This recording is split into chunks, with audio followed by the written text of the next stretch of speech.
వి gold trusted gold buyers. మీరు తాకట్టు పెట్టిన బంగారాన్ని విడిపించి ఈ రోజు ఉన్న మార్కెట్ ధరకు కొనబడును. హాయ్, హలో, నమస్తే, welcome back to iDream media. ఈరోజు మనతో ఉన్నారు సీనియర్ స్టాక్ మార్కెట్ అనలిస్ట్ అయిన ప్రభు గారు. సార్తో మాట్లాడతాం ముఖ్యంగా సంచలనం సృష్టిస్తున్న అస్మితా పటేల్ కేసు గురించి. Hi sir. హాయ్ అండి.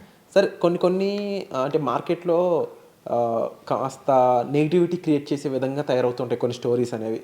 ఇప్పుడు అస్మితా పటేల్ కేసు అనేది కూడా అట్లానే మారింది. అసలు ఈ కేసు ఏంటి, దీని గురించి కాస్త ఎలాబొరేట్గా దీన్ని డీకోడ్ చేసి చెప్తారా? ఆప్షన్స్ వచ్చిన తర్వాత ఎక్కువ ఇదవుతుందండి, బాగా టెంప్ట్ అవుతున్నారు. తక్కువ మార్జిన్తో చేయొచ్చు, ఎక్కువ లాభాలు రావచ్చు, వచ్చేస్తాయి, రావచ్చు కాదు వచ్చేస్తాయి, మనం డబ్బులు పెట్టామంటే వచ్చేస్తాయి. అంటే లాస్ట్ మీకు ఈ అక్టోబర్ నుంచి మార్కెట్ పడకముందు దాదాపుగా 1.5 year నుంచి 19,000 నుంచి 26,277 మా ఆల్ టైమ్ హైకి వెళ్ళినప్పుడు, కొత్త నీరు వచ్చినప్పుడు వాళ్ళకి డౌన్ఫాల్ అనేది తెలీదు. ఏది కొన్నా డబ్బులు వచ్చినాయి, డౌన్ఫాల్ అనేది అసలు ఐడియానే లేదు. ఎందుకంటే 2001 కానీ 8 కానీ 11 కానీ ఇట్లాంటి డౌన్ఫాల్స్ అసలు చూడలేదు. సో ఇట్లాంటివి చూసి అతలాకుతం అయిపోతున్నారు. ఇట్లా ఆప్షన్స్ మీద ఎక్కువ టెంప్ట్ చేస్తున్నారు. సెబీ కూడా రిస్ట్రిక్షన్స్ కూడా బాగా ఎక్కువ తెస్తుంది. ఏంటంటే ఎందుకు హార్డ్ అండ్ మనీ పోగొట్టుకుంటారు? That Hyderabad people are losing more money. దాదాపుగా 99% people are losing money, only 1% are making money. మనం ఆ 1%లో ఉంటామా?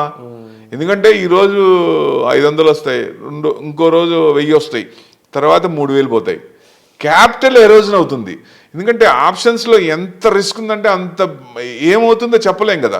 సో ఇట్లాంటివి టచ్ చేయకుండా ఉంటేనే బెస్ట్ అనే ఉద్దేశం. కానీ ఇప్పుడు ఎక్కువ మంది ఏంటంటే ఆప్షన్స్లో మేము ఇచ్చేపిస్తాం. Example Asmita Patel. So wife and husband ఇద్దరు కలిసి మార్కెట్ మీద ఆప్షన్స్లో మేము అంటే షీ వుల్ఫ్ అని, లేకపోతే ఆప్షన్స్ కింగ్ అని, ఆప్షన్స్ క్వీన్ అని ఇద్దరు కలిసి ఎక్కువ మందిని టెంప్ట్ చేసి ఎక్కువ మందికి నష్టపోయేటట్టు చేశారు. సో సెబీ కూడా ఒక మంచి పని చేసింది. ఎవరి దగ్గర అయితే మీరు డబ్బులు తీసుకున్నారో టోటల్ అమౌంట్ వెనక్కి ఇచ్చేయమని చెప్పింది. అది ముందు ఫస్ట్ చేయాలండి. ఇప్పుడు దాకా చేయలేదు, ఇదే ఫస్ట్ టైం. ఎంత స్కామ్ సార్? దాదాపు 104 కోట్లు. దాంట్లో 53,000 ఫైన్ వేసింది వాళ్ళకి. ఇది కాకుండా అస్మితా పటేల్ చేసిన 104 కోట్ల స్కామ్ లో 53 crores ఫైన్ వేశారు. సో డెఫినెట్గా ఇట్లాంటివి ఏంటంటే ఫ్యూచర్లో ఎప్పుడు ఆప్షన్స్ చేయకుండా ఉండటానికి, అంటే ఎవరైనా ఎక్స్పర్ట్ పెట్టుకొని దాని ప్రకారం కొంతవరకు, సపోజ్ మన మార్కెట్లో ఒక 1,00,000 రూపాయలు 50,000 సంపాదించినప్పుడు నాకు 5,000 పోయినా పర్వాలేదు, 10,000 పోయినా పర్వాలేదు అనుకున్నప్పుడు then you can play the game. అక్కడ రిస్క్ తీసుకోవచ్చు. ఏది నేను తీసుకోవాలనుకుంటే, టేస్ట్ ఉంటే, ఏది ఫన్ గేమ్ ఉంటే, నేను ఇంట్రాడే నాకు చేయాలనుకుంటే, అది లిమిట్ దాటామో ఇక మన చేతిలో ఉండదు. సో ప్యాకాట్ లాగే. సో ఇంట్రాడే మటుకు ప్యాకాటే. ఇన్వెస్ట్మెంట్ అనేది 100% it's not a play cards. ఇది గ్యారంటీ. ఎందుకంటే లాంగ్ టర్మ్ ఉంటే మంచి ఇది వస్తాయి. వీళ్ళు ట్రైనింగ్ అని ఎక్కువ మందికి ఇది చేస్తాము, ఆప్షన్స్లో మేము ట్రైనింగ్ ఇస్తాము, మీకు అంత తెప్పిస్తాం ఇంత తెప్పిస్తాం అని విపరీతంగా ప్రామిసులు చేసి, ఎందుకంటే ఇలాంటివి ఎప్పుడు జరుగుతూనే ఉంటాయి. లాస్ట్ మీకు అబ్జర్వ్ చేశారో లేదో, వైజాగ్లో మీరు లాస్ట్ టైం కమోడిటీస్ 1 lakh వెళ్ళినప్పుడు ప్రతి ఒక్కళ్ళ దగ్గర 1,00,000 రూపాయలు తీసుకొని 5,000 నెలకి ఇస్తామని చెప్పి ఇచ్చేశారు. అది ఎప్పుడైతే 40,000 నుంచి 1,00,000 రూపాయలకి పోతుందో దాదాపుగా ఎవ్రీ మంత్ ఇచ్చారు. పడేటప్పుడు వైఫ్ అండ్ హస్బెండ్ ఇద్దరు ఆత్మహత్య చేసుకున్నారు డబ్బులు ఇవ్వలేక. ఇప్పుడు అలా ఎవరైతే ఎక్కువ ఇంట్రెస్ట్ ఇస్తారనే దానికి ఎందుకు వెళ్ళాలా? ఇట్లాంటివి ఇప్పుడు మన హార్డ్ అండ్ మనీ పోకూడదు. పిల్లలకి రేపొద్దున పిల్లలకి క్యారీ ఫార్వర్డ్ అవ్వాలి, వాళ్ళ చదువులు బాగుండాలి, వాళ్ళ మ్యారేజ్కి వాళ్ళ అవసరాలు తీరాలి. మన అవసరాలు తీరాలంటే మన సేఫ్టీ లైఫ్ స్పాన్ 60 to 90 అయింది విత్ ఎయిల్మెంట్స్. ఆ లాస్ట్ లెగ్ కూడా రిటైర్ అయిపోయిన తర్వాత కూడా మంచిగా ఉండాలి. అదే లెవెల్ మెయింటైన్ చేయాలంటే ప్లానింగ్ ఉండాలి కదా. 100% ఇట్లాంటివి ఉంటే, ఇలాంటివి టచ్ చేయకుండా ఉంటే బెస్ట్. ఆప్షన్స్ చేసామా 100 ఆప్షన్స్ ఉంటాయి, 100 ఆప్షన్స్లో మొత్తం క్యాపిటల్ ఎరోజన్ అవుతుంది. ఫ్యూచర్స్ టచ్ చేసామా అసలు ఫ్యూచరే ఉండదు. సో ఇట్లాంటివన్నీ చేయకుండా ఇన్వెస్ట్మెంట్ యాంగిల్లో చూస్తేనే బెస్ట్. సెబీ కూడా కంటిన్యూస్గా చెప్తూనే ఉంది.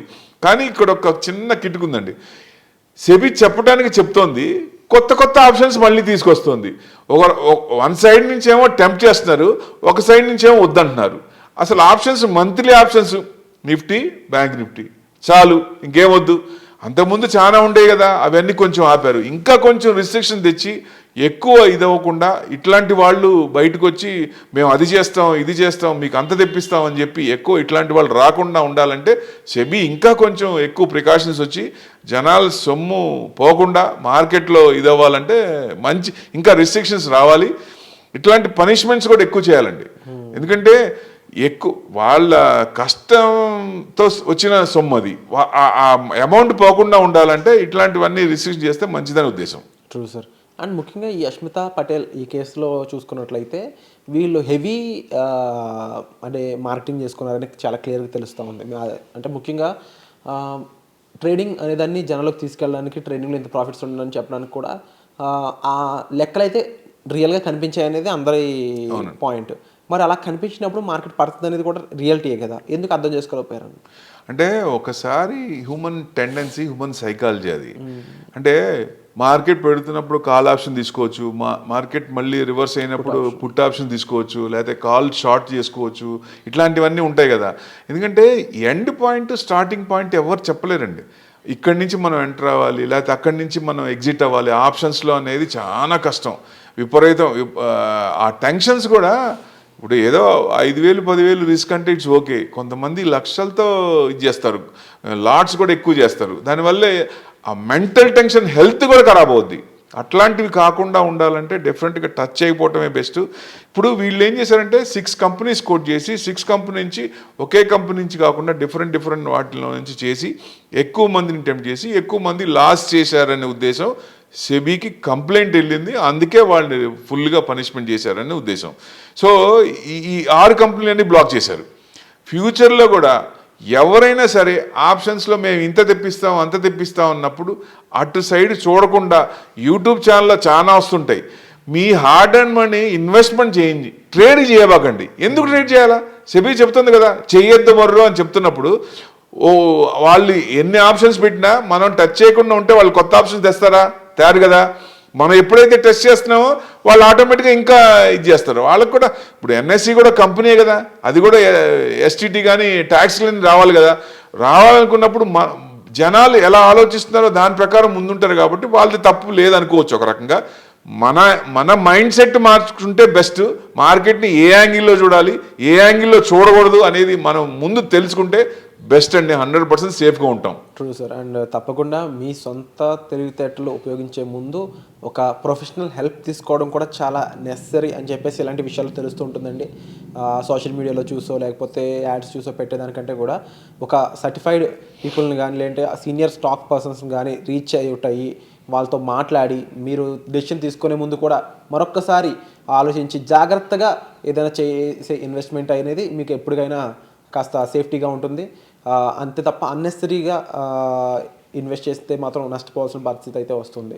సో ముఖ్యంగా ట్రేడింగ్ అయితే దూరంగా ఉండమనేది సలహాలు సెబీ పరంగా కూడా. అంటే మార్కెట్ బాగుండున్నప్పుడు ట్రేడింగ్ కొంచెం దూరంగా ఉంటేనే బెస్ట్. అది కూడా లిమిటెడ్ ట్రేడ్ రిస్క్ తీసుకోవాలి. టాలరెన్స్ మనకి ఎంత ఉంది, రిస్క్ టాలరెన్స్ ఎంత ఉందో చూసుకుంటే దాన్ని ఇండివిజువల్గా ఎవరికి వాళ్ళు డిసైడ్ అవ్వాలి.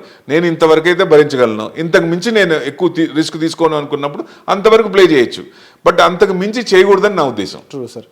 సో వచ్చే ఎపిసోడ్లో మళ్ళీ కలుద్దామండి. మీకు ఏ డౌట్ ఉన్నా సార్ని సంప్రదించవచ్చు. వచ్చే ఎపిసోడ్లో మళ్ళీ కలుద్దాం. Thank you so much. Thank you అండి.